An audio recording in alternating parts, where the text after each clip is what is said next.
All right. So, first of all, thank you so much for being willing to be interviewed for this. This Oh, is it's my pleasure. um and so as you probably already know, this is for To Her From Us, which is an organization focused on women empowerment and leadership and initiative.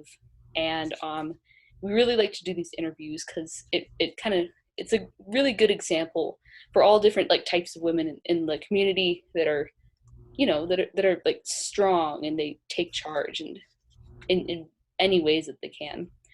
And so the first few questions that I have for you are just basic questions that we ask our interviewees. And so the first one is, why is it so imperative for young women to understand the importance of leadership and initiative? Because we all need role models. You know, it doesn't matter whether you're 16 or 46 or 66, we all need role models and things to look up to and aspire to. And I think those come about in lots of different ways. Sometimes you find a role model that's like a fully fledged role model, and sometimes it's just a piece of something. You know, you might be very inspired by the way your grandmother gardened, or you might be very inspired by a teacher who was very kind. And so there's different aspects of people that become role models. And I think you never outgrow needing them. So Wow, that is such an interesting take on like because you usually think of like the role model as like this big superwoman, but it doesn't have to be that way. well, and I think it's very rarely is the Hmm. truth. Because the people we have in our lives are not perfect Hmm. most of the time. I mean, all the people in our lives, whether they be the people we know or the people that are out there that we know of. And I think that you can find things to be inspired by in lots and lots and lots of different people in lots of different ways, rather than assuming that someone has to be a perfect 100% perfect role model in order to be an example. I don't think it really works that way. I think Absolutely. most of us find our role models fragmented in a lots of different places. Yeah, and like everybody has their quirks, which kind of brings me to the next question, which is like what challenges have you faced as like a female in the music world, and like especially I know you do a lot of like article writing and stuff, so what kind of challenges have you faced specifically as a woman? I would say this is that the stereotype cliche music teacher, little old lady music teacher down the street that has been around for generations is very much that, a little old lady music teacher. And that one of the things that I have felt like I've seen in our profession is that men who take on piano teaching and take on that role often rise to leadership pretty quickly. And I think it is partly because um, the profession is so eager to get away from the little old lady down the street role model, that if it's like a charismatic young man, they're like, woohoo, let's give them leadership positions. So I think it encourages societal tendencies anyway. You Mhm. know that men have leadership just as a tendency in society anyway. But in our particular profession, ironically, that has been so dominated by women, I Mhm. feel like men have often gotten leadership roles quicker because we so want to show that our profession is diverse and isn't just the little old lady down the street. So I would say I feel like I've seen that. And sometimes I have felt like some of those leadership models or those opportunities for some of those men were not well deserved. It was just because they were, um, that they represented something that profession wanted um, to show. And so that's one way I would say that I've seen it. Um, Piano is an instrument in particular that is equal opportunity instrument. It doesn't feel like an instrument that is dominated by men or dominated by women, and historically hasn't really been, which is a wonderful thing But the teaching aspect and maybe some of the leadership aspects, those do sometimes fall into some of the tendencies in society, if that makes sense. Hmm. Yeah, yes, I know I never thought about it before. Like, yeah, it's true. Like the tendency, like the stereotype of like a music teacher is like dominated by women. Right, But but the leadership, still, like the men find a way to, make it into like the big positions, which. right. And I think in our particular profession, I think it's actually kind of a reverse bias, is that the profession itself so much was doesn't want to look like it's dominated by women that it rewards the women, the men who are in the profession, if Hmm. that makes sense. Um, yeah. So I think it's funny how these little biases show up in different ways in different professions, but I think that's definitely one way it shows up in the music teaching profession. Yeah, it's pretty subtle. What have you done to overcome like these challenges? I don't know that I can say that I have done anything in particular to overcome these challenges, except that I think this is true no matter what the profession is that excellence does rise to the top, and that there's no excuse for not trying to be as good at what you're doing as you can be. And then sometimes I think some of that stuff sorts itself out, not completely.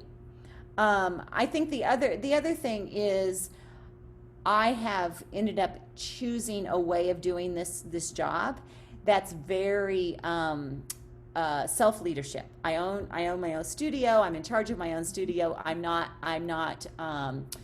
at the you know re- I'm not required to answer to anyone. And so maybe that's one another way is I've just chosen to bow out of some of the more institutional ways of being in music and done it kind of on my own because I could be in charge that way. Um, but I do think what I started with is also true is that there isn't any excuse. You can't I hate it when people act like victims and Mhm. say because of sexism, therefore, I didn't get as many opportunities and whine. I hate that. And I think there's no excuse to not trying to be as good as you can be. And I do think lots of stuff sorts itself out because people want to be around excellence. Mhm. And so figuring out how your work can literally work for you and then trying to be as good at it as possible is kind of a subversive way of working the system, if Mhm. that makes sense. Yeah, totally.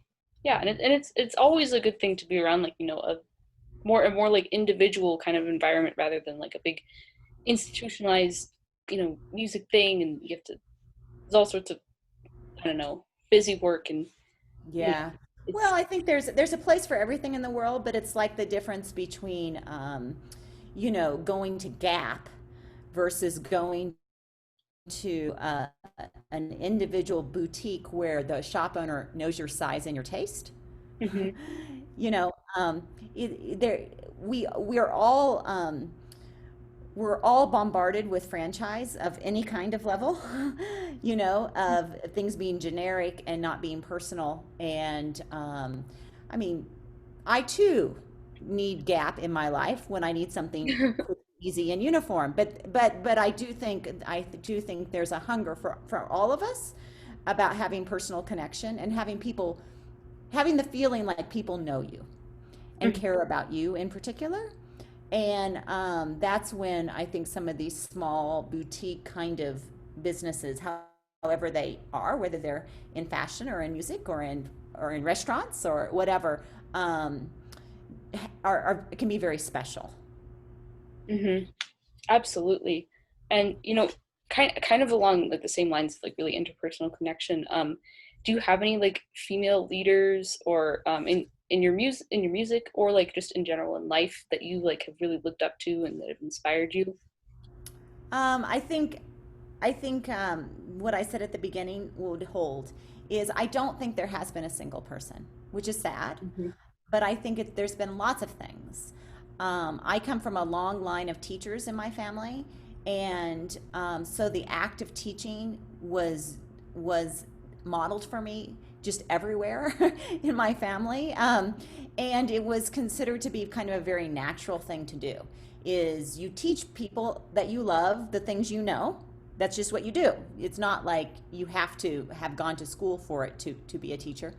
Um, and so I had lots of role models on the teaching aspect of my life, just in my own family.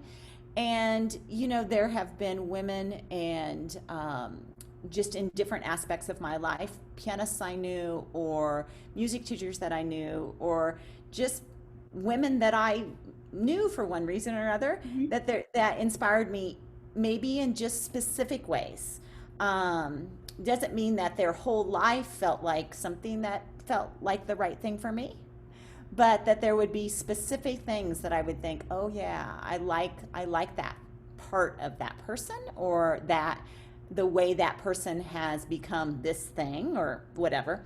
And then the other place I have always found examples, maybe even more so than in real life, is in books. Characters in books, or people I've read about oftentimes have been like very inspirational about, oh, I want to have a life that looks like that. Hmm. um, and these are oftentimes made up characters, or people I will never know if they were based on someone, but that has proven to have often inspired me in lots of different ways as well. Hmm. Yeah, I think we kind of discount the idea of like, you know, having like multiple favorites.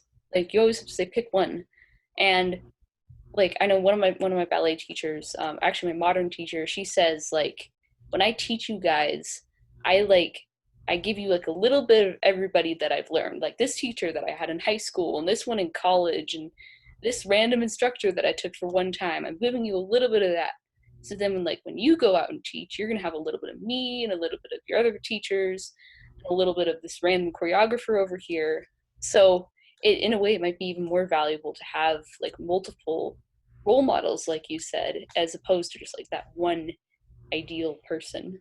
Exactly. And I also think that what is most fascinating, what is like that thing that makes us think, I want a piece of that, I want what that person Hmm. has, is when someone is just genuinely themselves. Oh. Even when what their life looks like doesn't necessarily look like something like that would be even even matching your interests. Does that make sense? But Mhm. it's just that they fully embody their skin in their own life. That is very, very captivating. And Absolutely. we all want a piece of that. Hmm. Even if the details of that life don't reflect stuff that would is a good match for us personally, if that makes sense. Hmm. But oftentimes that itself can be so inspiring. It can lead us to help do some self-examination about what feels the most uh, that sits best with ourselves, if that makes sense. Hmm. Oh yeah, and kind of along the same lines, I know that there's a huge confidence gap in general in society between women and men and girls and boys. Um, what have you noticed of that in like music or like music teaching or anything? And what have you done to You know, like that? I think being in the arts, perhaps I haven't seen that as much, Hmm. honestly. One of the things I've been teaching privately for 25 years, and one of the things I would say that I have seen as a shift is just how much um, the shift has gone from the piano studio being all little girls to it being much more balanced. In fact, I've had years where I've had more boys in the studio than girls. Um, and I have always felt like that's just good for all of us because, music isn't something that, should be for girls or for boys. It's a human thing. And the fact that that's starting to look much more like an equal opportunity kind of activity for children is fantastic. And that's a shift I've seen in 25 years.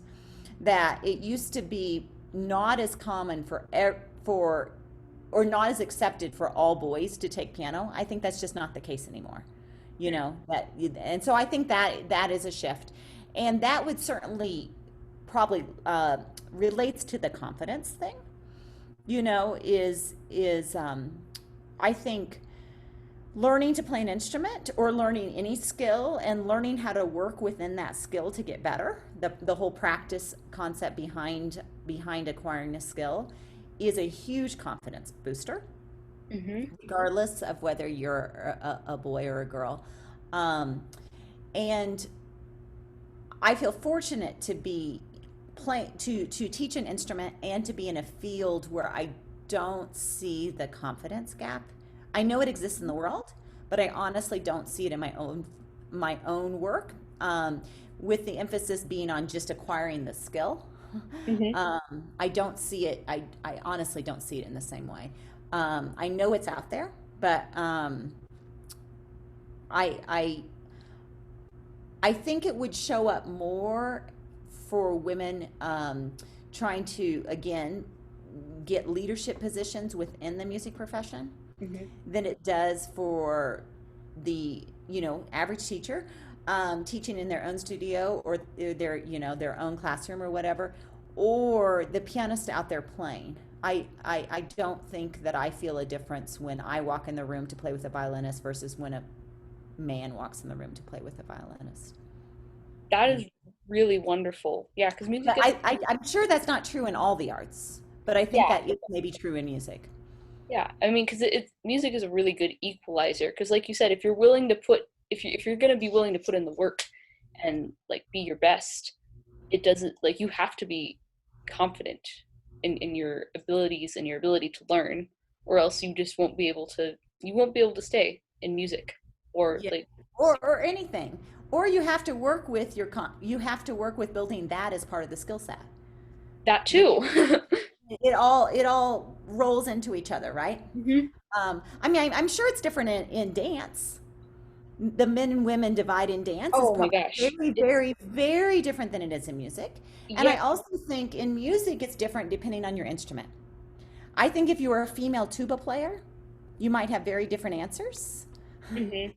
you know. So I think it depends on what where you fall in the music world as well. But there's starting to be a lot more instruments that are seen as unisex, Hmm. and piano certainly is one of those. So weird that instruments have been like gendered. That That is, they have for generations. yeah, Yeah, very that's much so. insane how that happened. Like, they're Yeah. just instruments. Yeah, it would. I'm sure there's a historical reason for it. It'd be interesting to do research and figure out why the tuba, you know, for example, has always been considered to be a male instrument, Yeah. and why the flute has always been considered to be a female instrument. You know, that those are just Hmm. two extreme examples. Yeah. And then why are there instruments that kind of sit in the middle, like piano and violin, and you know what I mean? Hmm. Because there's certainly a lot of instruments that sit in the middle. It'd be an interesting research project for you. Absolutely. And I'm sure somebody's written a paper about it because, like, how Probably. could you not? Yeah. I'm Uh, sure there's a historical reason. oh, yeah. Okay. So I have one more question for you Yeah. before we wrap up. And so I know you've written a lot of stuff on your website, in your articles and stuff, and I've read a bit of it, and it's really insightful. I really like it. Um, but I know you write a lot about like the details, like the benefits and the different aspects of like practice. And if you could pick one or like a few things, like what is like a really good application of practice outside of music for just like the average person? So if you take practice and you make it a generic word and not a word that is married to music, which is how it's been for so Hmm. many decades, um, a practice is simply something that is a routine or a ritual or something that you return to on a regular basis.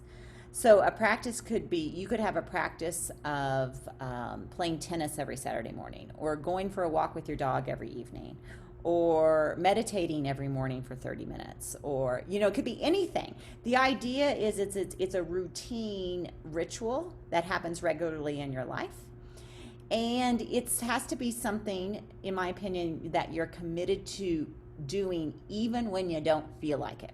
That's the key. Mhm. That's when it changes you.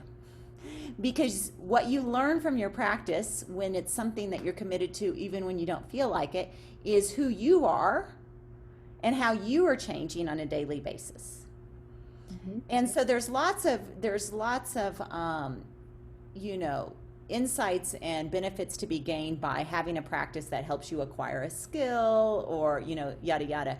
But the idea of practice is it's a discipline that you return to, that you have made a part of your life. Um, in music, practice has become something that is about skill development, which is was Hmm. fine. But behind the skill development is the act that it's something that you do daily, if that makes sense. And Yeah. that's the piece of it that can be way beyond music because anyone can have a practice. It doesn't have to be about being a musician or about being a tennis player or about, you know, being a yoga student or whatever. It could be those things, but the big thing is it's something in your life that you feel committed to, that you feel like gives you depth and roots and a sense of grounding in your life, and that you maintain a certain amount of discipline or at least a certain amount of conversation around in terms of doing it regularly. Hmm. So you know, in very simplistic terms, that's how I think about practice. And piano is my domain in which I both practice myself and I teach others to practice. But I think that having a practice in your life is something that is life sustaining if you can figure it out. And in my, you know, in my own work, what I'm trying to teach students is not only how to become a pianist, which I care about, but what does it look like to return to the piano every day when you don't feel like it, when life isn't going well, when you feel like you've hit a wall, all of these things, because that's when you really learn that practice is about self-understanding. So the piano is my domain in which I teach that idea, but it could be any medium. Hmm. And especially like in this time of social isolation, it's like developing a practice is like essential to, staying sane, like growing yourself. Yeah. So, and I want to thank you because like piano has totally kept me sane. Like again, there have been, I will admit, there have been days when I don't feel like getting out of bed. I don't want to do anything, but I have to practice piano. So you have to do it. And then I feel a lot better afterwards. I'm like, oh, I actually did something with my time that was like Mhm. fun and worthwhile and part of me. Mhm. So I Yeah, completely agree with what you said. I think Vivian, you really hit the nail on the head. Is there's been no time where practice has been more important as this time. Hmm. And I have seen it not only with my students, but with my friends and my colleagues and family members and acquaintances, is that people who have something like this in their life have done better the last 5 months. Hmm. They've just had a better sense of grounding and a better sense of feeling like they have some control over the structure and the autonomy of their days. Hmm. Um, and so I guess this has been, I mean, it's hard for all of us, but has proven it's given me evidence of my lifetime of work. It's like this matters. You know, in time of crisis, this actually matters. Because I think exactly what you said is that it can be a lifeline in a time like this. Hmm. Um, and what's tricky is you have to learn the discipline when you're not in crisis. You Yeah. have to have it. You have to trust that it's going to be important enough in your life that you will do it when life is going well. Because that can be almost equally hard. True. Yep. You know what I mean? It can be your life raft when things are not going well, but you have to show up all the days when things are going well too. Hmm. Yeah. It's just really important to remember that that is, despite what's happening in your day, that's like a part of you, and you need to nurture it, I guess you could say. You can nurture it, but also it's the thing that people can't take away. The Yeah. circumstances of life can't take that away from you. I often think if the piano goes away, I would just find a different practice. You know what I mean? Like it Mhm. feels like the practice is the thing now. It's like you're just you are like you're part of your being is like to practice. Right. And it's the thing that is the most centering and rooted part of who I am.